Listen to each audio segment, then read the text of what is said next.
الفاتحة. أعوذ بالله من الشيطان الرجيم. بسم الله الرحمن الرحيم. الحمد لله رب العالمين الرحمن الرحيم مالك يوم الدين إياك نعبد وإياك نستعين اهدنا الصراط المستقيم صراط الذين أنعمت عليهم غير المغضوب عليهم ولا الضالين آمين. الحمد لله ولي الصالحين والعاقبة للمتقين ولا عدوان إلا على الظالمين والصلاة والسلام على إمام المرسلين وعلى آله وصحبه أجمعين. سبحانك لا علم لنا إلا ما علمتنا إنك أنت العليم الحكيم ولا حول ولا قوة إلا بالله العلي العظيم. Alhamdulillah, semua alhamdulillah. Bersyukur kita pada Allah Subhanahu wa taala pada pagi yang penuh dengan keberkatan ini. Allah Subhanahu wa taala mencetuskan, menggerakkan hati kita semua, menghidupkan hati-hati kita semua untuk sujud kepadanya dan untuk duduk di dalam majlis ilmu ini. Mudah-mudahan Allah Subhanahu wa taala mengampuni akan dosa-dosa kita dan mengangkat kita di maqam yang tinggi pada negeri akhirat nanti insya-Allah. Jadi 2-3 hari lagi kita akan menyambut nuzul Quran. Jadi apabila menyebut tuan-tuan tentang Al-Quran dan juga puasa ni, dia adalah suatu benda yang tidak dapat dipisahkan. Al-Quran dan juga puasa ni ibaratnya seperti kuku dengan kulit. Dia sinonim, tak dapat dipisahkan. Ataupun Piramli panggil apa? Ibarat irama dengan lagu, tak dapat dipisahkan. Tidak sempurna ibadat puasa kita tanpa Al-Quran, dan tidak sempurna Al-Quran kalau tidak ada ibadat puasa, ibadat Ramadan. Kerana kedua-duanya berkait rapat. Kerana diturunkan Al-Quran pada bulan Ramadan. Jadi dalam satu hadis Nabi SAW menyebut as-siyam wal Qur'ani, puasa dan juga Al-Quran yashfa'ani lil abdi yaumal qiyamah. Kedua-duanya akan memberi syafaat kepada kita pada hari kiamat. Antara perkara yang boleh memberi syafaat kepada kita adalah puasa. Sama ada puasa wajib ke puasa sunat ke. Berbanyaklah puasa sunat kan. Puasa Yaumul Abiyad. Sebab Nabi SAW ni, dia ada puasa tahunan, dia ada puasa bulanan, dia ada puasa mingguan, dia ada puasa harian. Hebatnya Nabi. Puasa tahunan itulah dia bulan Ramadan. Puasa bulanannya Yaumul Abiyad 13, 14, 15 setiap tahun tu kan. Kalau yang wajib pula puasa tahunannya yang Nabi tak pernah tinggal, puasa tahunan yang Nabi tidak pernah tinggal adalah puasa Yaumul Arafah 9 Zulhijjah. Itu memang disebut dalam hadis. Kemudian yang kedua, puasa pada 10 Muharram. Itu di antara puasa yang Nabi tidak pernah tinggalkan. Itu puasa sunat. Puasa Yaumul Abiyad Nabi juga tidak pernah tinggalkan. Kata Hafsah, 3 perkara Nabi tidak pernah tinggalkan sehingga Nabi SAW wafat. Yang pertama, puasa Yaumul Arafah, puasa Yaumul Ashura, dan sembahyang sunat sebelum daripada subuh, ataupun juga disebut sebagai sembahyang sunat fajar. Dan ada juga puasa mingguan, hari Isnin, hari Khamis. Dan puasa harian, kadang-kadang Nabi suka berpuasa pada hari-hari yang tertentu. Bila tidak ada makanan ke apa, balik rumah Aisyah kata tak ada makanan, tak apalah kita puasa. Jadi itulah dia Nabi SAW. Yang keduanya Al-Quran. Jadi Al-Quran ni tuan-tuan adalah sangat istimewa. Sebab Al-Quran ni diturunkan pada bulan Ramadan. Jadi kedua-duanya memberi syafaat kepada kita pada hari kiamat. Yaqulus siyam. Maka pada hari kiamat nanti tuan-tuan, benda lain tak boleh memberi syafaat kepada kita. Anak tidak boleh memberi syafaat kepada kita. Harta tidak dapat memberi syafaat kepada kita. Tiba-tiba malaikat datang untuk menyeksa, untuk memukul si mayat tadi. Tiba-tiba ketika itu berpuasa berkata, Ya Rabb, dia kata, sesungguhnya aku telah menahan dirinya. Mana tahu at-ta'an wa syahwat. Aku telah menahan akan dirinya daripada makan dan melakukan perkara-perkara syahwat bin nahar pada siang hari. Wa syafa'ni, bagilah syafaat padaku fihi padanya. Kemudian demikian juga malaikat datang sebelah kanan pula, sebelah kiri pula. Ketika itu nak memukul si mayat tadi, ketika itu Al-Quran berkata, ya Rabb, sesungguhnya aku telah menahan dirinya daripada tidur malam. Dia membaca Al-Quran, maka bagilah syafaat kepadaku untuk aku mempertahankan dirinya daripada diseksa oleh malaikat. Wa yashfa'ani, maka kedua-duanya telah memberi syafaat kepada si mati tersebut. Tuan-tuan yang dirahmati Allah Subhanahu wa taala, cuba kita tengok apa sahaja perkara yang berkaitan dengan Al-Quran ni, dia sangat hebat, dia sangat istimewa. Siapakah yang ditugaskan untuk membawa Al-Quran ini kepada manusia? Malaikat manakah yang ditugaskan membawa Al-Quran ini ke alam dunia, diturunkan daripada Lauh Mahfuz, tuan-tuan? Dalam banyak-banyak malaikat, wa ma ya'lamu junuda illahu, kita tak tahu berapa ramai jumlah para malaikat, jutaan, lebih daripada jutaan beliau, lebih daripada jutaan beliau, tuan-tuan. Dalam banyak-banyak malaikat ni, tuan-tuan, Allah Subhanahu wa taala telah memilih malaikat Jibril.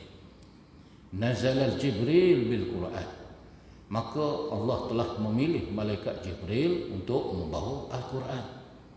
Wa asbaha Jibril afdalul malaikah, sebab itulah malaikat Jibril ni adalah seafdal-afdal malaikat. Sebab itulah malaikat Jibril ni dianggap sebagai ketua kepada segala malaikat. Oh, general lah kalau kita sebut hari ini kepada seluruh malaikat yang kita tidak tahu jumlahnya berapa. Jadi hebatnya Jibril ni sebab diturunkan padanya Al-Quran. Wa nazala al-Quran ala Muhammadin sallallahu alaihi wasallam. Allah utuskan para anbiya, para rasul ni terlalu ramai, 124,000 para nabi-nabi, tuan-tuan, 313 orang para rasul. Tapi dalam ramai-ramai para anbiya dan para rasul tu, dipilihnya Nabi kita Muhammad sallallahu alaihi wasallam, tuan-tuan, dan diturunkan kepadanya Al-Quran.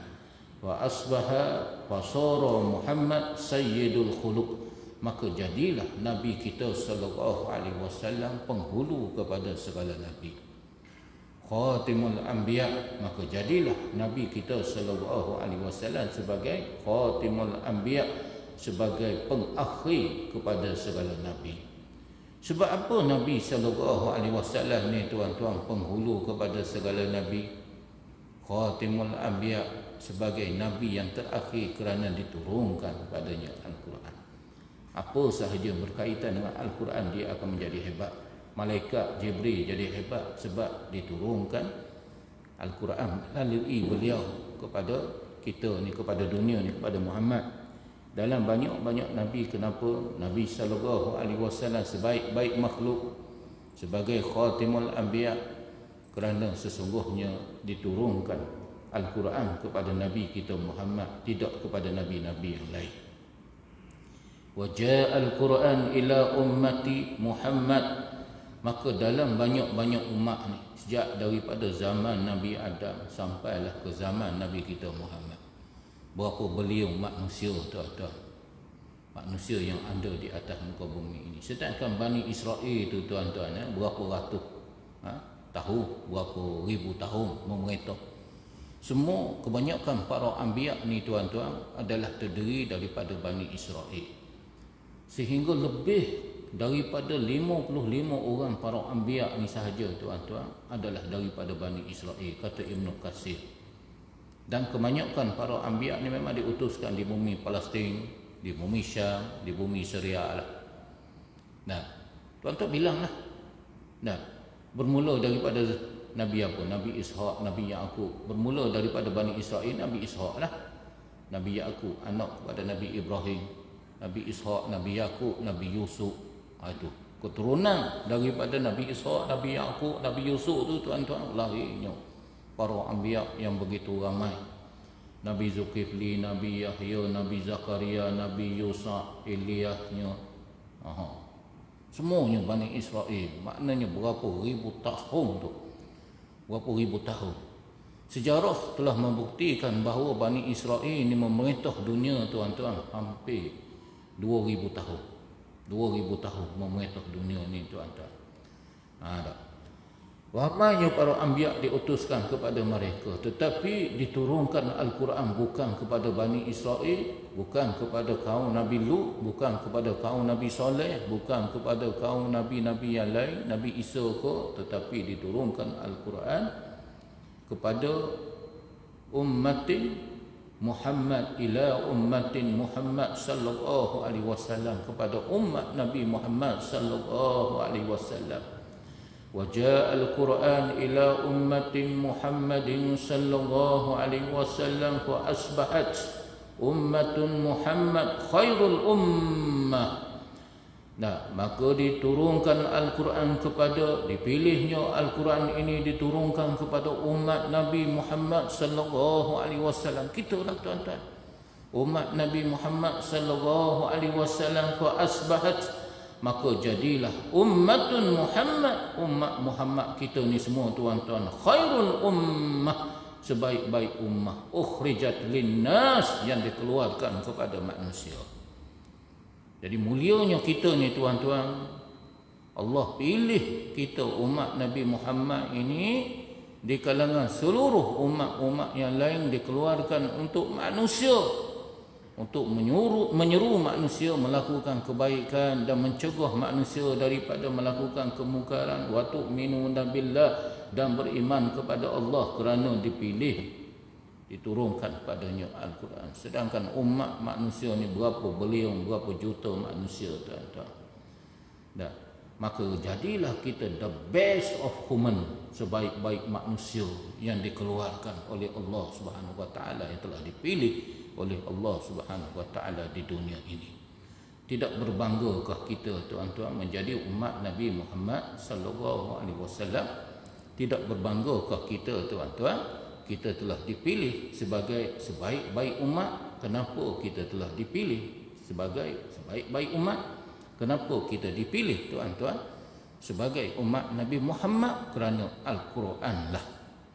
Al-Quran lah yang memuliakan kita, tuan-tuan. Ingatlah, tuan-tuan, apabila kita tinggalkan Al-Quran, kita juga akan menjadi umat yang paling hina.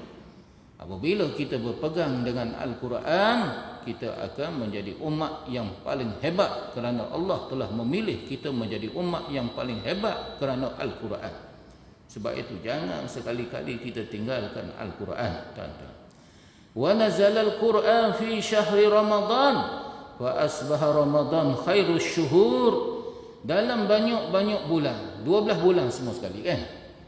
12 bulan ni, tuan-tuan, Muharram, Rajab, bermula daripada Muharram, Rajab lah, sampai ke bulan Ramadan, sampai ke bulan Zulhijjah, Zulkaidah, akhir sekali bulan 12. Dalam banyak-banyak bulan, 12 bulan tu, kenapa Allah Subhanahu wa taala pilih, tuan-tuan, bulan Ramadan, diturunkan padanya Al-Quran? Mesti ada istimewa bulan Ramadan, kerana Allah nak kaitkan Ramadan ini dengan ibadat puasa. Itu yang saya sebut tadi tu. Bila sebut sahaja ibadat, ibadat, tuan-tuan, ibadat puasa, dikaitkan dengan Al-Quran. Bila kita sebut sahaja dengan Al-Quran, maka kita teringat kepada ibadat puasa yang difardukan di dalam bulan Ramadan. Maka sebab itulah, tuan-tuan, bulan Ramadan ini dianggap sebagai sayyidus syuhur, sebagai penghulu kepada segala hari, penghulu kepada segala bulan. Khairus syuhur, sebagai sebaik-baik bulan, kerana diturunkan Al-Quran pada bulan Ramadan. Maka jadilah Ramadan khairus syuhur, sebaik-baik bulan. Maka jadilah Ramadan, tuan-tuan, sayyidus syuhur, penghulu kepada segala bulan. Nabi SAW menyebut dalam hadis, sayyidul ayyam yaumul Jum'ah, penghulu kepada segala hari adalah hari Jumaat. Sebab itulah hari Jumaat ni, tuan-tuan, kita kena memperbanyakkan baca Al-Quran, banyakkanlah zikir. baca surah Yasin, baca surah Al-Kahfi, yang jelasnya dan disebut dalam hadis tentang surah Kahfi lah. Surah Kahfi itu pula tuan-tuan, muqaddimah surah Kahfi Allah sebut apa? Alhamdulillahillazi anzala ala abdihil kitab. Tengok. Segala puji bagi Allah Subhanahu wa taala yang telah menurunkan kepada hamba-Nya Alkitab. Tak bersyukur lagi kau kita, tuan-tuan. Allah telah pilih penghulu kepada segala hari adalah hari Jumaat. Maka sebab itulah Nabi SAW suruh kita baca surah Kahfi pada hari Jumaat. Sebab muqaddimah surah Kahfi itu Allah mulakan supaya kita membaca dan bersyukur dengan diturunkan padanya Alkitab, yakni Al-Quran. Walam yaj'al lahu iwaja. Dan Al-Quran itu dia tidak akan membengkang-bengkokkan kita. Dia tidak akan memesongkan kita. Bahkan dia akan memandu kita. Qayyimah. Bukan sekadar Al-Quran itu bengkang-bengkok, tetapi qayyimah pula. Ayat yang kedua. Qayyimah ni maksudnya dia memimpin kita. Nah, Al-Quran tu dah membawa kita jalan yang lurus. Bahkan dia memimpinnya pula kita. Nah, kita jumpa seorang pakcik. Pakcik nak pergi ke mana pakcik? Saya nak pergi ke Bangsa. Pakcik straight aja pakcik ni. Pakcik jangan masuk kiri, jangan pakcik pergi ke kanan. Pakcik straight aja. Itulah dia Al-Quran. Nah, walam yaj'al lahu iwaja. Dia adalah jalan yang lurus, tuan-tuan. Qayyimah. Bahkan dia memandu kita. Marilah pakcik, naik kereta saya bawa pakcik. Itulah ibaratnya Al-Quran. Bukan sekadar Al-Quran itu, tuan-tuan, jalan yang lurus. Memastikan kita hidup di atas jalan yang lurus. Nah, bukannya bengkang-bengkok seperti mana agama Kristian, seperti mana agama Nasrani, agama Yahudi dan agama-agama yang lain membawa kita ke neraka, membawa kita terpesong ke sana, terpesong ke sini. Tetapi qayyimah, Allah membimbing kita, membawa kita sekali bersama-sama. Itulah hari Jumaat. Adapun bulan Ramadan ini dianggap sebagai, kata Nabi, Sayyidul Asyuhur Syahrul Ramadan. Penghulu kepada segala bulan adalah bulan Ramadan. Kenapa Allah pilih bulan Ramadan sebagai penghulu kepada segala bulan? Kerana diturunkan Al-Quran fi syahri Ramadan, pada bulan Ramadan. Jadi apa sahaja benda yang berkait dengan Al-Quran dia menjadi hebat. Bulan Ramadan jadi hebat sebab diturunkan Al-Quran. Umat Muhammad dianggap the best of women, khairul ummah sebab diturunkan Al-Quran. Nabi kita Muhammad sallallahu alaihi wasallam dianggap sebagai sebaik-baik nabi dan khatimul anbiya kerana diturunkan padanya Al-Quran. Malaikat Jibril, tuan-tuan, dianggap sebagai ketua kepada staf-staf malaikat kerana diturunkan melaluinya Al-Quran. Hebatnya, tuan-tuan. Dan wa nazala Al-Quran fi lailatul qadri. Dalam banyak-banyak malam-malam tu, tuan-tuan, hari-hari ada 300 lebih hari-hari. Ada 300 lebih, tuan-tuan, malam-malam. Tiba-tiba dipilihnya oleh Allah Subhanahu wa taala diturunkan Al-Quran ini pada malam Lailatul Qadar. Lailatul Qadri khairun min alfi syahr. Pada malam Lailatul Qadar diturun adalah khairun, lebih baik, min alfi syahr, daripada 1000 bulan. Kenapa, tuan-tuan? Malam Lailatul Qadar itu adalah lebih baik daripada 1000 bulan. Kerana Al-Quran lah. Kerana malam tersebut, tuan-tuan, diturunkan padanya Al-Quran. Fa asbaha Lailatul Qadrin khairul layali. Maka jadilah malam Lailatul Qadar itu adalah sebaik-baik malam-malam, sebaik hari-hari yang ada di atas muka bumi. Hebat. Famaza law nazala al-Quran fi qulubina. Bagaimana keadaan kalaulah Al-Quran ini Allah campakkan ke dalam hati kita? Maka pasti kita ni, tuan-tuan, apabila Allah campakkan Al-Quran di dalam hati kita, maka jadilah kita, tuan-tuan, hati yang paling baik, hati yang paling bersih, hati yang paling suci, tuan-tuan, di antara hati-hati manusia yang berjuta-juta yang berbeliung-beliung. Tengoklah dalam masyarakat kita hari ini, siapa yang membaca Al-Quran dengan suara yang sedap, dengan hukum tajwid yang sedap, siapa yang menghafal Al-Quran. Itu imam mana tu sedapnya baca, bagusnya dia baca. Tak. Anak siapa tu hafal Al-Quran jadi imam, sedapnya. Kita duduk dekat belakang, kita pergi ke Mekah tuan-tuan, kita tengok imam-imam membaca Al-Quran. Oh tuan-tuan, balik ke rumah teringat tuan-tuan, bulan Ramadan ni tuan-tuan, kita buka YouTube, teringat tuan-tuan suasana dekat Mekah macam mana. Kita pergi ke Mekah dahulu, buat haji ke buat umrah, teringin nak pergi ke sana sebab rindunya dengan suara-suara seperti Muhammad As-Sudisi, Abdul Rahman As-Sudisi, Syahri, nama apa lagi, Tok Imam kat sana. Sekarang ni ramai tu imam-imam yang baru-baru tuan-tuan. Seronoknya tuan-tuan, ada daya tarikan itu sendiri. Kalau dekat Madinah dahulu, satu masa dahulu, masa saya belajar dulu tuan-tuan, Abdul Rahman Sudisi itu seorang. Kalau dekat Madinah pula, apa nama tu imam dia tu tuan-tuan, tok ngiang-ngiang dekat telinga tuan-tuan. Suasana dekat sana seronoknya tuan-tuan. Jadi kita tengok di dunia ni pun tuan-tuan, orang yang hafal Al-Quran, orang yang baca Al-Quran dengan baik pun dimuliakan. Bagaimana kedudukan Al-Quran jika sekiranya Allah campurkan ke dalam hati kita?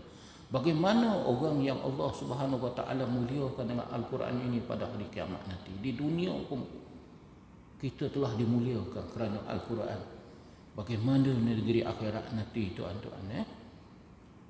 Orang yang Allah Subhanahu Wa Taala campurkan Al-Quran ke dalam hati dia sudah tentu mendapat tempat dan kedudukan yang paling istimewa. Sebab itulah Nabi SAW menyebut, bacalah kamu akan Al-Quran, kata Nabi, kerana sesungguhnya kedudukan kamu di negeri akhirat nanti adalah berdasarkan kepada ayat yang terakhir yang kamu baca. Ayat yang terakhir yang kita baca tu tuan-tuan, banyak mana ayat Al-Quran yang terakhir kita baca, itulah kedudukan kita di dalam syurga nanti. Sebab syurga ni tuan-tuan, dia berlapis-lapis, tak boleh nak cerita berapa ribu lapis syurga ni. Dia tidak sama tuan-tuan, di antara satu lapis, antara satu derajat dengan satu derajat.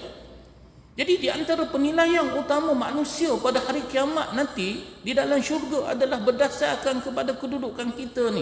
Di dunia ni kita baca tak Quran, kita hafal tak Al-Quran, kita hayati tak Al-Quran, kita amal tak dengan Al-Quran ni tuan-tuan.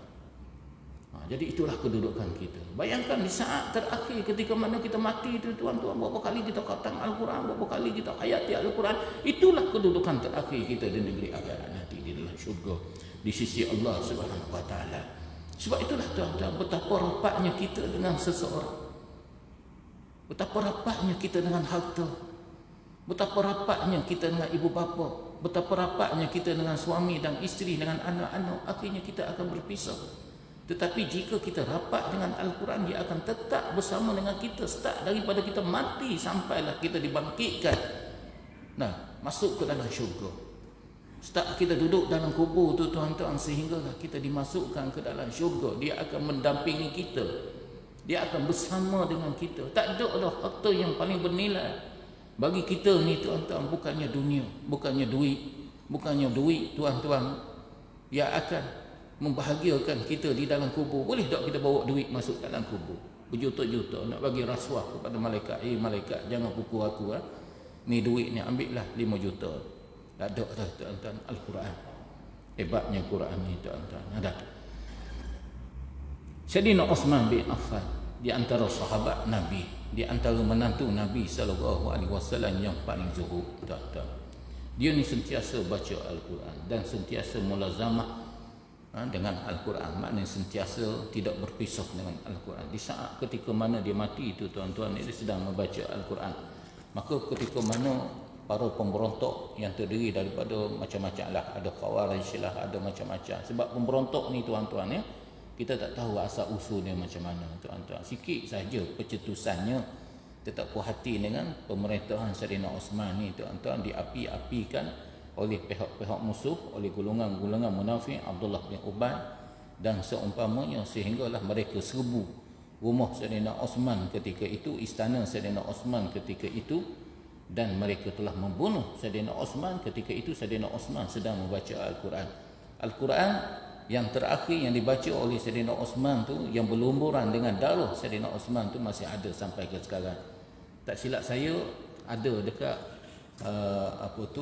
di muzium Topaki apa benda nama dekat Turki tu, tuan-tuan. Dia pernah berkata, tuan-tuan, inni la astahyi minallah, sesungguhnya aku amat malu kepada Allah, ayyamurra alayya yaum, apabila berlalunya hari-hari dalam hidup aku ini, walan aqra al-Quran, dalam keadaan aku tidak membaca Al-Quran. Jadi sebenarnya bulan Ramadan ni adalah bulan Al-Quran. Jadi jadikanlah bulan Ramadan ini sebagai pencetus untuk kita membaca Al-Quran, tuan-tuan. Bermula daripada bulan Ramadan ni sampailah kita mati, janganlah kita tinggalkan Al-Quran. Kalau kita tak mampu membaca Al-Quran, kita sekarang ni dah ada handphone pintar belaka dah, kita buka YouTube tu, tuan-tuan. Dalamnya dah ada dah siap, tuan-tuan, dengan suaranya boleh kita pilih mana-mana imam, dengan teks Al-Qurannya sekali, kita dengar suara, kita tengok Al-Quran. Maknanya Al-Quran boleh kita bawa ke mana-mana, tuan-tuan. Boleh dibawa ke mana-mana, tak perlu lagi lah kita bawa Al-Quran macam ni, tuan-tuan, dalam beg, nak masuk tandas payah. Jadi kalau kita bawa dalam handphone tu, ulama dia kata tak apa lagi lah kalau masuk dalam tandas, sebab dia bercampur dengan benda-benda yang lain, bukan sekadar Al-Quran. Dan macam Al-Quran terjemahan, bagi orang yang tidak ada wuduk boleh tak pegang? Boleh, tak ada masalah, sebab terjemahan itu lebih banyak berbanding dengan teks Al-Quran. Macam dengan handphone juga. Handphone tu, tuan-tuan, kadang-kadang tak ada pun dalam handphone kita. Bila kita surf, bila kita tekan je barulah dapat internet tu, tuan-tuan. Dia duduk di alam maya lain. Bila kita ni barulah ni. Sebab itulah bila kita masuk ke dalam tandas tak ada apa hukum. Jadi maknanya Al-Quran sekarang terlalu mudah. Kita boleh mempelajari Al-Quran, tuan-tuan, dengan menggunakan teknologi yang canggih hari ini, dengan berbagai-bagai program dan seumpamanya. Jadi cuba kita tengok pula amalan utama Rasulullah sallallahu alaihi wasallam pada bulan Ramadan. Di antara amalan utama Rasulullah sallallahu alaihi wasallam pada bulan Ramadan adalah tadarus Al-Quran. Baginda Rasulullah sallallahu alaihi wasallam menghidupkan malam-malam Ramadan dengan tadarus Al-Quran bersama dengan Sayyidina Jibril alaihissalam. Sehingga di dalam satu hadis yang diriwayat oleh Imam Bukhari dan Imam Muslim, hina yalqahu Jibril, setiap kali berjumpa dengan malaikat Jibril, yatafayat wayudarisu Al-Quran. Nabi ini mempelajari Al-Quran. Tengok, Nabi sendiri pun dia belajar Al-Quran dengan malaikat Jibril. Wa fi nihayatul hadis, sehingga disebut di dalam akhir hadis tersebut, zalika kullu lailah, yang demikian itu pada setiap malam, kecuali tahun di mana Nabi sallallahu alaihi wasallam nak wafat. Ketika itu Nabi SAW sempat khatam Al-Quran 2 kali dengan malaikat Jibril. Kalau tahun-tahun sebelum daripada tu sekali pada bulan Ramadan. Jadi kalaulah Nabi, tuan-tuan, tadarus Al-Quran, kita macam mana? Sedangkan Nabi SAW adalah orang yang telah diampunkan dosanya. Sebab di antara benda yang boleh mengampunkan dosa kita adalah Al-Quran. Iqra'ul Quran, kata Nabi, bacalah kamu akan Al-Quran. Wa innahu ya'ti yaumal qiyamah syafi'an li ashabi, kerana dia akan datang pada hari kiamat dalam keadaan dia membawa syafaat kepada hamba-hambanya. Al-Imam Asy-Syafi'i telah mengkhatamkan Al-Quran sebanyak 60 kali setiap kali datangnya bulan Ramadan. Kita fikir macam mana tuan-tuan 60 kali? Makna satu hari 2 kali dia khatam Quran, satu hari dia 2 kali. Orang yang dah ada Al-Quran di dalam dada dia, tuan-tuan, dia pergi ke mana pun dia baca Al-Quran. Bawa kereta, naik unta. Kalau zaman dulu naik unta lah. Naik unta nak pergi ke pasar, duk tengah masak ke, duk tengah apa, kecuali waktu tidur. Waktu lain, kecuali duduk dalam tandas, kecuali tuan-tuan bersama dengan isteri, kecuali tuan-tuan waktu tidur. Hak lain tu Al-Quran bermain di bibir dia, tuan-tuan. Itulah kaedah. Sebab itulah kelebihan orang yang menghafal Al-Quran ni. Ada seorang saya jumpa dengan seorang hamba Allah. Dia ni hijau askar, tuan-tuan. Dia hijau askar, dia bertugas dekat Kuala Lumpur. Dia ni orang Lenggung. Orang Greek, Perak, tuan-tuan. Waktu tu saya bertugas di MRSN Greek. Saya jumpa dengan dia. Anak-anak dia semua, tuan-tuan, hebat-hebat. Wakil Al-Quran peringkat Hulu Perak. Anak dia. Anak dia terjah 1, terjah 2, dia tak pergi sekolah. Dia pergi hantar sekolah dia mengajar sendiri sekolah dia. Kerja dia menoreh getah. Balik daripada menoreh getah, dia mengajar anak-anak dia tuan-tuan. Bila dia masuk tingkat terjah 3, terjah 4 baru dia hantar sekolah.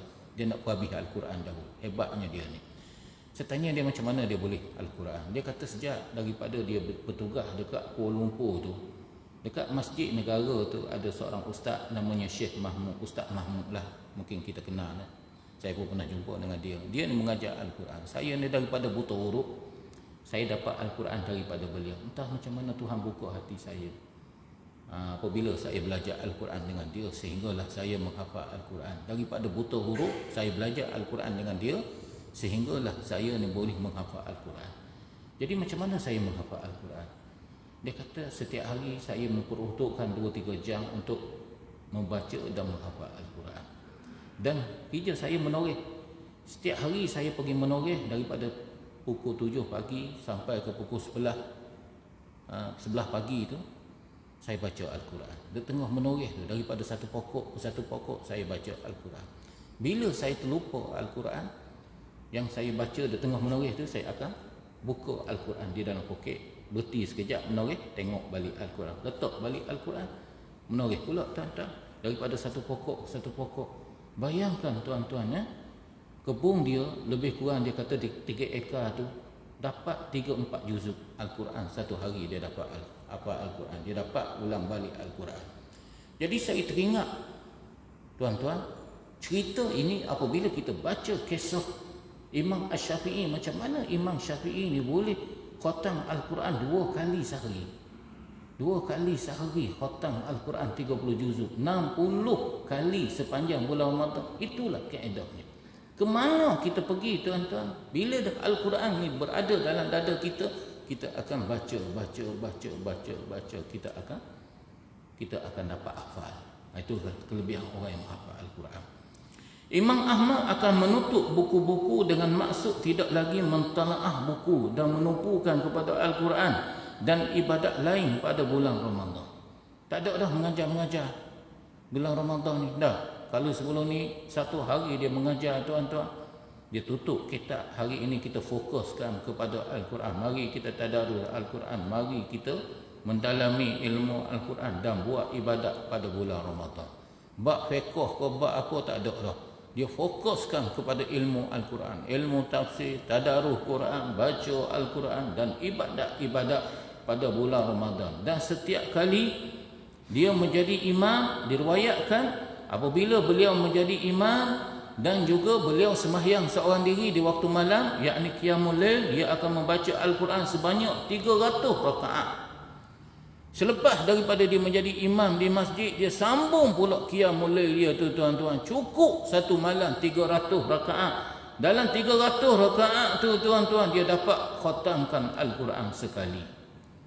Tak tidur malam lah tuan-tuan. Lepas daripada subuh, sebelum daripada subuh tidur sekejap. Itulah dia tuan-tuan, Imam Ahmad, anak murid kepada Imam Asy-Syafi'i kita tuan-tuan. Cuba kita tengok lagi kisah salafus salih yang benar-benar merebut peluang beribadat di dalam bulan Ramadan ini dengan Al-Quran. Contohnya Sayyidina Umar bin Al-Khattab.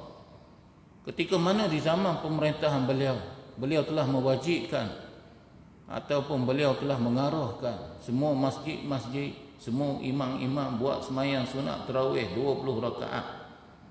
Antara imam utama yang dilantik oleh Sayyidina Umar ni tuan-tuan adalah Ubay bin Ka'ab. Itu sejarah tu, 20 rakaat sembahyang tarawih tu. Siapa imamnya? Ubay bin Ka'ab. Ubay bin Ka'ab ni adalah salah seorang daripada sahabat Nabi yang menulis Al-Quran. Ketika mana turunnya Al-Quran, Nabi panggil, hai Ubay, kamu saling ni. Dia adalah penulis wahyu tuan-tuan. Yang kedua bernama Tamim Ad-Dari. Ini 2 orang sahabat ni tuan-tuan. Untuk menjadi imam qiyamul lail. Zaman dulu dia tak panggil sembahyang tarawih, dia panggil qiyamul lail, dia panggil. Mereka telah membaca surah yang panjang sehingga satu rakaat 100 ayat. Bukannya 3 ayat. Kita sekarang ni 3 ayat, 4 ayat, itu pun masjid tak penuh tuan-tuan. Masjid telah dibuka seluas-luasnya. Dulu bising sangat. Dah, ahli jawatan kuasa masjid saja boleh datang Jumaat, ahli jawatan kuasa masjid saja boleh sembahyang berjemaah, bising bukan main. Kenapa kita ni nak datang payahlah, ada SOP tu lah, SOP ni lah, macam-macam SOP, senang-senang dengan SOP tak payahlah pergi masjid, dia kata. Jadi hari ini lahir satu generasi tuan-tuan, lahir satu generasi di mana generasi yang baru ni tuan-tuan tak berminat lagi datang ke masjid sebab 2 tahun PKP tuan-tuan. Malam saya berbuka puasa dengan anak dekat UIA tu. Dia tanya dia, dah duduk dekat UIA buka puasa dekat masjid ke? Seronok lah. Nah, dekat UIA tu nasi arak tuan-tuan orang hantar tiap-tiap hari. Dia kata tahun ni tak ada nasi arak, dia kata tak banyak. Buka puasa kat masjid pun tak banyak. Tanya dia kenapa? Bukan tak ada penajaan, tak ada orang pergi ke masjid. Tak ada orang. Orang nak tajur tu banyak tuan-tuan, tapi tak ada pelajar. Sebab pelajar dah selesa tuan-tuan tak pergi ke masjid, dan dia dah selesa 2 tahun dah tuan-tuan buka puasa dekat rumah dalam bilik. Jadi sebab itulah tak nak buka puasa dekat masjid. Tengok tuan-tuan, inilah kesannya. Akan lahir satu generasi yang hari ini orang sudah tidak berminat lagi datang ke masjid, terutama generasi muda ni. Sebab itulah Muhammad Al-Fatih, Sultan Muhammad Al-Fatih, dia kata, takutlah kamu kepada suatu hari nanti apabila kamu sembahyang, kamu tidak mendengar lagi tangisan, gelak ketawa kanak-kanak di belakang. Kamu akan melahirkan satu generasi yang tidak cinta kepada masjid. Sebab kita ni tak benarkan bawa anak datang ke masjid. Anak tadi macam mana nak membiasakan diri mereka dengan tarbiyah masjid. Takutlah kamu suatu hari nanti apabila lahir satu generasi tuan-tuan yang tidak cinta kepada masjid. Sebab apa? Kisahnya zaman kita sekarang ni kita tak bawa anak-anak. Tak ada lagi terdengar anak-anak ketawa menangis di belakang masjid tuan-tuan, di belakang saf kita. Ini akan berlaku, dah mulalah sekarang berlaku tuan-tuan. Jadi apabila Ubay bin Ka'ab dan Tamim Ad-Dari ni tuan-tuan menjadi imam qiyamul lail, sembahyang tarawih lah zaman dulu, 1 rakaat dia baca 100 ayat. Maka ada di antara para sahabat tadi tuan-tuan, besok dia kata kita datang, kita bawa lah kursi lah, dia kata kita bawa tongkat kayu nak pukul Ubay bin Ka'ab ke, Tamim bin Ad-Dari ke? Tidak tuan-tuan, dia bawa kayu, bawa kursi itu sebab nak sembahyang dalam keadaan duduk, dalam keadaan bertongkat dengan tongkat kayu tadi. Dia tak nak pukul Tok Imam. Kalau kita bising bukan main lagi. Tok Imam biasa sudah 9.30 hari ini sudah pukul 10 tuan-tuan, bising jemaah. Cuba tengok salafus soleh macam mana. Para sahabat juga mencontohi Rasulullah di dalam memperbanyakkan tadarus Al-Quran dan juga tilawatul Quran, khususnya pada bulan Ramadan. Ada sahabat yang mengkhatamkan bacaan sekali sebulan, ada yang mengkhatamkan Al-Quran sekali seminggu, ada yang lebih hebat lagi mengkhatamkan sekali dalam 3 hari, sekali dalam 3 hari, lebih daripada 3 hari. Ada tak? Ada. Tetapi Nabi tidak galakkan. Nabi kata jangan, biarlah kamu khatam Al-Quran paling minimal pun 3 hari sekali. Jangan setiap hari, jangan 2 hari. Sebab kalau setiap hari, kalaulah 2 hari sekali, kamu tak boleh buat kerja lain. Nabi larang. Tapi tadi Imam Syafi'i boleh. Imam Syafi'i Quran duduk dalam dada dia tuan-tuan. Kalaulah kita Al-Quran duduk dalam dada kita, tak ada masalah tuan-tuan, kita boleh buat kerja lain tuan-tuan, tak ada masalah. Jadi larangan tersebut bukannya larangan haram, tetapi adablah, takut kita mencuaikan perkara-perkara yang lain. Jadi sebab itulah Al-Quran ni tuan-tuan sinonim dengan ibadat puasa. Bahkan diturunkan Al-Quran pada bulan Ramadan. Syahrul Ramadan allazi unzila fihi Al-Quran. Pada bulan Ramadan diturunkan padanya Al-Quran. Di mana Al-Quran ini kata Allah, hudan linnas, dia adalah petunjuk kepada kita. Macam mana kita nak dapat petunjuk tuan-tuan? Bacalah Al-Quran, beramallah dengan Al-Quran. Kita ni tuan-tuan dah lah tak baca, beramal pun tidak. Dah. Wa bayyinatin minal huda wal furqan, dan penjelasan bagaimana petunjuk tadi. Bagaimana kita nak dapat petunjuk tadi? Al-Quran telah menjelaskan kepada kita. Wal furqan, dan pembeza di antara al-haq dan al-batil. Bila kita baca Al-Quran, kita hayati Al-Quran, kita tahu hak ni salah, hak ni betul, hak ni ikut syariat, ini ikut hawa nafsu. Dah. Jadi Al-Quran ini diturunkan pada bulan Ramadan, khususnya pada 17 Ramadan. Jadi hari Selasa ni lah. Di Selangor tempat kita ni cuti tuan-tuan, nuzul Al-Quran. Jadi jangan tak ada kita cuti saja, ataupun dengan cuti tersebut kita ambil peluang tuan-tuan beli baju raya. Baju raya belum beli lagi, beli lasik kau beli apa, bukan sekadar tu saja, tetapi cubalah kita hayati. Tujuan cuti tadi supaya kita dapat hayati tuan-tuan, apa maksud nuzul Al-Quran. Jadi mengikut Ibn Abbas bahawa Al-Quran itu diturunkan melalui 3 peringkat. Peringkat pertama daripada Allah ke Lauh Mahfuz, itu peringkat pertama. Al-Quran yang asal daripada Allah, diturunkan ke Lauh Mahfuz. Kemudian peringkat yang kedua daripada Lauh Mahfuz ke Baitul Izzah. Baitul Izzah ni langit dunia lah. Serentak 30 juzuk tuan-tuan. Dan itulah yang dikatakan diturun pada malam Lailatul Qadar. Inna anzalnahu fi lailatul qadar, sesungguhnya kami telah menurunkan Al-Quran pada malam Lailatul Qadar. Ataupun dalam ayat lain Tuhan kata inna anzalnahu fi lailatin mubarakah, sesungguhnya kami telah menurunkan Al-Quran pada malam yang penuh dengan keberkatan. Jadi malam keberkatan, malam Lailatul Qadar itu peringkat yang kedua daripada Lauh Mahfuz ke langit dunia ataupun Baitul Izzah tuan-tuan. Ada Baitul Izzah pada malam Lailatul Qadar. Habis itu pada 17 Ramadan ni bila? Ini peringkat yang ketiga. Peringkat yang ketiga itulah daripada Baitul Izzah, langit yang ketiga itu diturunkan kepada Nabi kita Muhammad pada bulan Ramadan, pada 17 Ramadan tu. Secara step by step, bermula 17 Ramadan tu Al-Quran ni diturunkan step by step, sikit demi sikit, sikit demi sikit. Sehinggalah tuan-tuan, sehinggalah Nabi SAW wafat. Start daripada 17 Ramadan tu, tahun yang kedua Hijrah.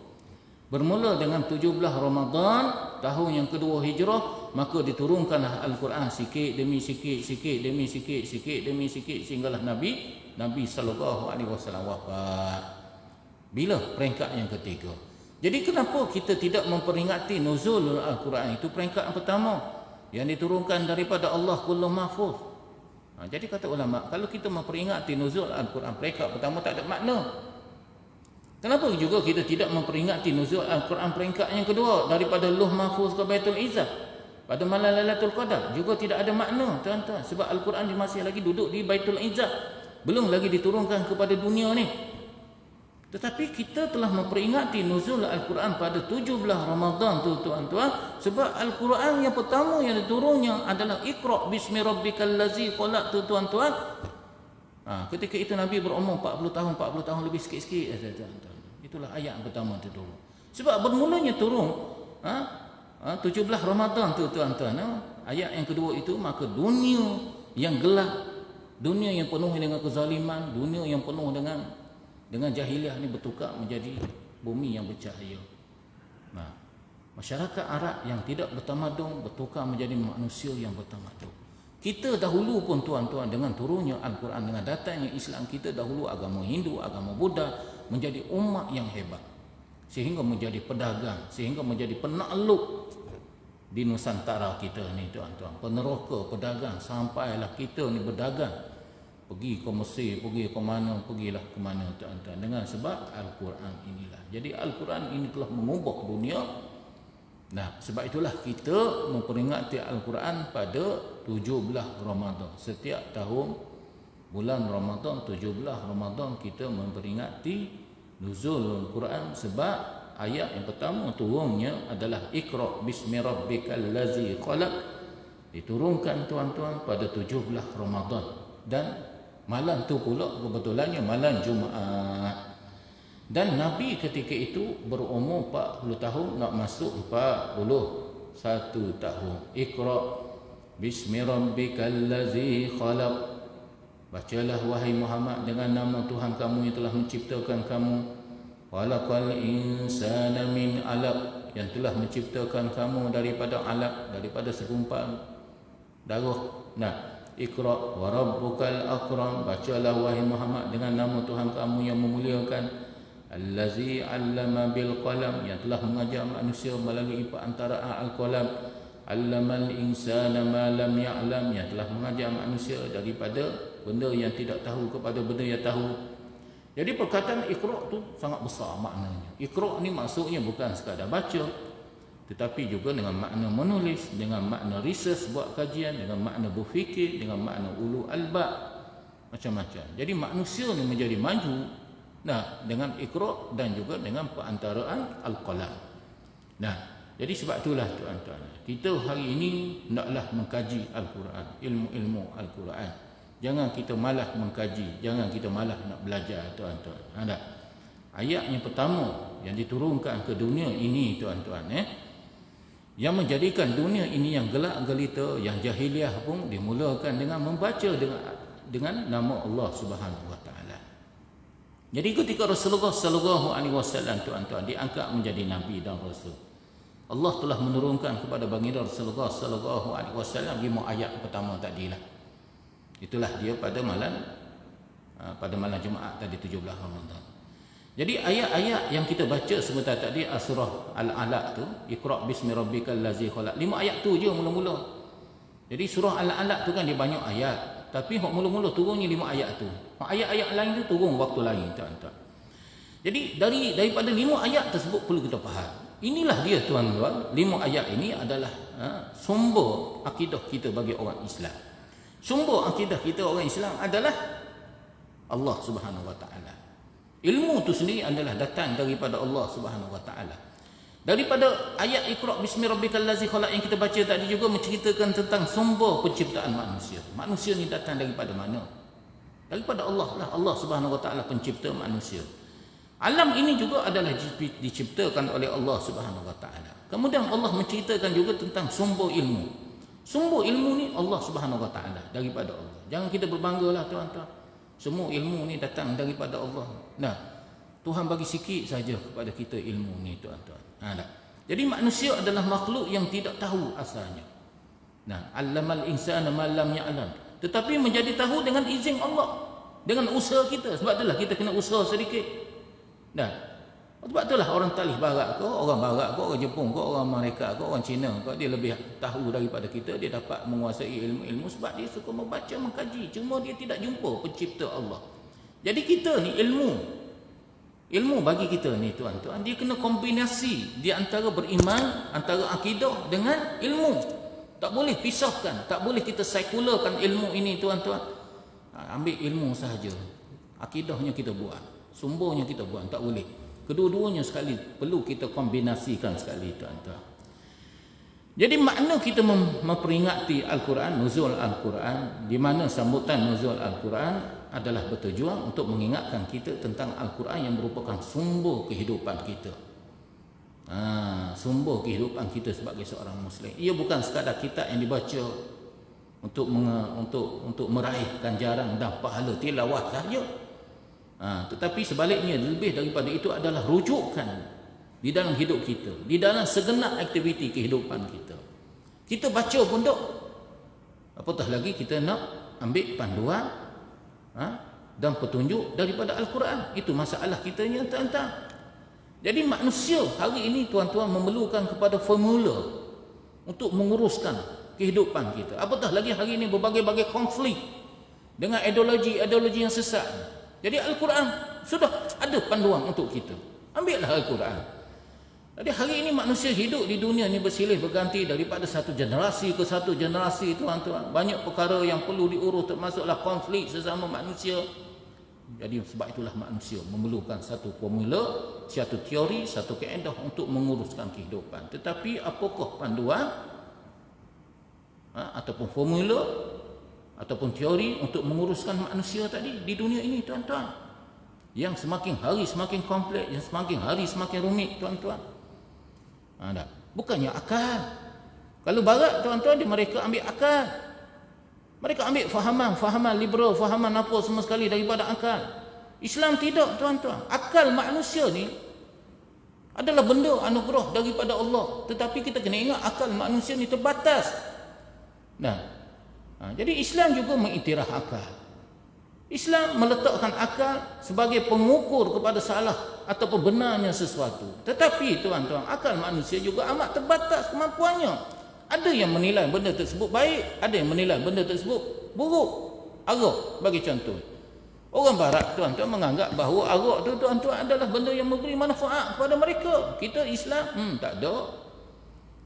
Jadi dari situlah kita dapat melihat dunia sentiasa bertukar-tukar teori, bertukar-tukar cara pengurusan hidup, dan akhirnya mereka ni terjebak, akhirnya dunia ini terjebak dengan masalah-masalah yang baru yang tidak dapat diungkai sebab mereka hanya berpandukan kepada akal dan hawa nafsunya sahaja.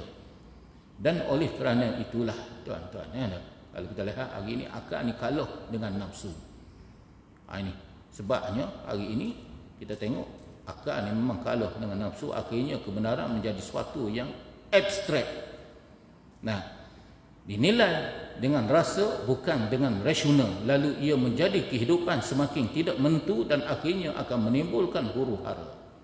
Dan hari ini barat menolak wahyu, menolak Al-Quran sebagai rujukan dalam pengurusan kehidupan. Mereka menolak apa yang datang daripada Tuhan. Mereka memisahkan agama tu dalam kehidupan mereka. Itulah yang dipanggil sebagai ilmu sekular tu. Agama Kristian dulu, agama Kristian dah. Kemudian lahir Kristian Protestan tu asalnya macam mana boleh lahirnya? Sebab mereka nak protes agama Kristian ni. Bayangkan tuan-tuan, Galilei itu belajar dekat Andalus. Bila dia belajar dekat Andalus, walaupun dia tidak memeluk agama Islam, dia balik ke Itali tuan-tuan, dia bawa satu teori. Dia kata bahawa bumi ni bulat, bumi ni tidak bergerak, yang bergeraknya adalah matahari. Lalu tuan-tuan, para padri tuan-tuan bakar Galilei tuan-tuan dan geng-geng pengikut-pengikut dia. Tapi sebelum dibakar, dia sempat menyediakan kitab. Dia belajar daripada ilmuwan Islam tu tuan-tuan. Inilah dia barat sebenarnya, watak barat yang sebenarnya, yang dahulu dikuasai oleh Kristian. Benda yang berlawanan dengan agama Kristian, walaupun benda itu fakta, benda itu adalah teori sains, mereka akan menghukumnya sebagai bersalah. Tak boleh lawan padri, tak boleh lawan agama Kristian. Akhirnya tuan-tuan, orang barat tadi telah menolak agama Kristian. Mereka protes lahirnya agama Kristian Protestan. Itu yang lahirnya agama Protestan. Protestan ni macam kita hari ini liberal lah, yang lebih berfahaman liberal. Sebab itulah kalau kita kaji tentang akidah Kristian tuan-tuan, Protestan dengan Katolik tu berbeza. Banyak sangat berbeza tuan-tuan. Mereka tak boleh semayang sekali gereja berasingan. Bukan sekadar dekat Amerika tu tuan-tuan, gereja untuk orang Kristian yang berkulit putih sahaja, dan ada gereja yang Kristian untuk berkulit hitam. Bahkan Kristian Protestan dengan Katolik mereka berpecah. Tetapi apabila mereka nak berhadapan dengan Islam, mereka bersatu. Kita tuan-tuan, dahlah banyak jemaah, banyak mazhab, berhadapan dengan musuh Islam, kita masih lagi berkelahi. Tak ada kesepakatan di antara kita. Itu masalah. Jadi barat ni telah mencipta berbagai-bagai teori berdasarkan kepada akal. Agama Kristian mereka tolaklah. Hari ini negara barat mana ada beramal dengan agama Kristian? Mereka tolak tuan-tuan wahyu, mereka beramal mengikut akal semata-mata. Maka lahirlah sistem demokrasi, lahirlah sistem kapitalis, lahirlah sistem liberal, komunis, fahaman liberal. Mereka membangunkan metodologi kajian mereka di dalam berbagai-bagai bidang ilmu berdasarkan kepada fahaman-fahaman liberal tadi tuan-tuan. Tetapi yang paling peliknya kita orang Islam, macam mana kita telah terikut-ikut dengan cara mereka, sedangkan kita sudah ada Al-Quran sebagai panduan hidup kita. Orang barat ni dia dah tolak dah agama Kristian dia sendiri pun dia tolak. Dah apatah lagi agama yang berunsurkan wahyu. Sumber mereka hanya akal dan nafsu semata-mata. Yang peliknya kita orang Islam ni tuan-tuan, kenapa kita telah menolak juga Al-Quran dan wahyu, sehingga kita mengambil barat sebagai rujukan kita, di mana kita tahu bahawa barat ni sumbernya adalah nafsu dan juga akal tuan-tuan. Jadi sebab itulah hari ini masalah demi masalah yang melanda dunia tuan-tuan, yang tidak selesai tuan-tuan. Berlakunya ketegangan, berlakunya peperangan, berlakunya krisis demi krisis, kerana kita tuan-tuan meninggalkan Al-Quran. Faman a'rada an zikri fa inna lahu ma'isyatan dhanka wa nahsyuruhu yaumal qiyamati a'ma. Barang siapa yang menolak peringatan aku, yakni Al-Quran, sesungguhnya dia hidup di dunia ini dalam keadaan merana. Itulah nasib yang menimpa kita umat Islam hari ini. Wa nahsyuruhu yaumal qiyamati a'ma, dan akan dibangkitkan pada hari kiamat nanti dalam keadaan buta. Jadi hari ini apabila kita telah menolak Al-Quran, bahkan kita hari ini tidak mampu untuk mengkaji Al-Quran, untuk menghasilkan sistem yang berteraskan kepada rujukan Al-Quran, nah, maka lahirlah istilah Islamisasi, pemikiran dan produk yang kita ambil daripada Barat. Ambil daripada Barat, lalu kita Islamisasikan dia produk tersebut. Sebenarnya apa yang kita ambil daripada Barat, yang kita Islamisasikan itu sebenarnya tidak ada lagi roh Islam. Sistem demokrasi Islam. Apa sistem demokrasi Islamnya? Demokrasi itu daripada Barat. Kenapa kita tidak boleh mengamalkan sistem Asyura Islam? Ekonomi liberal Islam. Kapitalis Islam. Inilah nasib kita. Parti progresif. Itulah kita hari ini, tuan-tuan. Apabila kita telah tidak mampu lagi untuk mengkaji sumber kita yang asalnya Al-Quran. Jadi begitulah nasib kita pada hari ini. Betapa rapuhnya kita, tuan-tuan. Jadi sampai bila kita ni, tuan-tuan, nak mengambil sistem daripada Barat? Sampai bila kita nak mengambil pendekatan Islamisasi daripada sistem Barat? Sampai bila? Bilakah umat Islam akan kembali kepada Al-Quran sebagai rujukan dalam kehidupan mereka? Sama ada rujukan dalam level peribadi ke, kehidupan bernegara, ekonomi, undang-undang sosial dan seumpamanya. Bila, tuan-tuan? Jadi sebab itulah kita bermula dengan diri kita lah. Baca Al-Quran, cuba kita hayati Al-Quran, tadabbur Al-Quran. Bulan Ramadan ini adalah bulan perubahan. Cubalah kita menjana Al-Quran sebanyak-banyaknya, dan cubalah kita mendidik anak-anak kita dengan Al-Quran. Jadi mudah-mudahan bulan Ramadan tahun ini adalah Ramadan terbaik dalam hidup kita, insya-Allah. Jadi sekadar itulah aku qauli hadza wa astaghfirullah. Wassalamualaikum warahmatullahi wabarakatuh.